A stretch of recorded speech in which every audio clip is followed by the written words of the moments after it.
So I want to unpack that a little bit. You talked about when you were real young, you were a super fan. What does that look like at that age?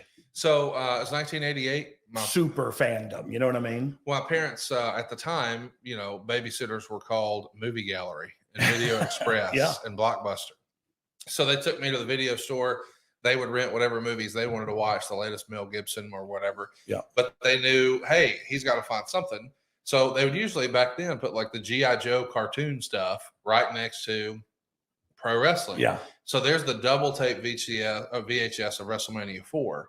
So my parents rented that one thinking, hey, it's twice the amount. 2 shows. So it'll keep his little ass busy for a longer time. So they rented that one, and I turned it on, and I was like, wow, this is like real life cartoons. Yeah. I mean, this is real life comic book superhero stuff. Yeah. So I was just enamored with Demolition and Randy Savage and the Ultimate Warrior and Hulk Hogan. And there were larger than life characters that were literal cartoons, the caricatures of humans, and that's what hooked me too. You know what I mean? But then I saw the nitty and the gritty of it, of the independence, or it wasn't even in the independent then. It was a money-making territory right here. You know what I mean? Pensacola was a town they ran weekly. Mobile, Birmingham. Who ran Pensacola? You remember?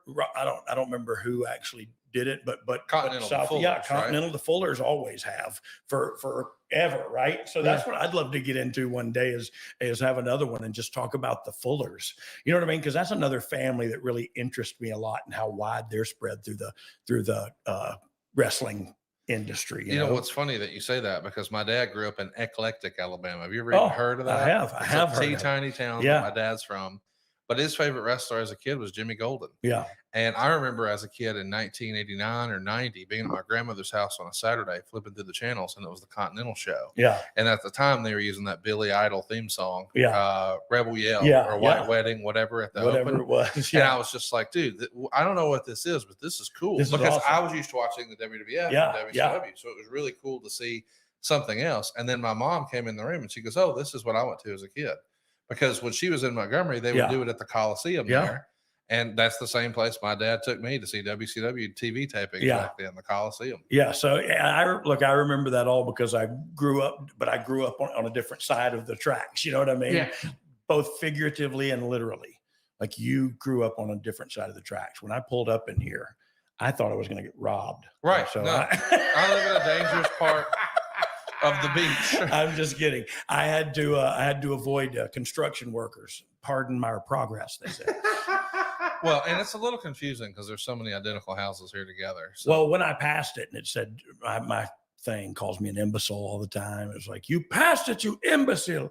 And so then I turned around, I stopped down there. That's when I texted you and was just like, where are you? You were at the guard shack and he wouldn't let you in. They would. The guard shack. The guy wouldn't let me in. And I said, look, I'm Brian James. He was like, sure you are. We know all the Jameses down there. All people come here saying that, sir. You know what?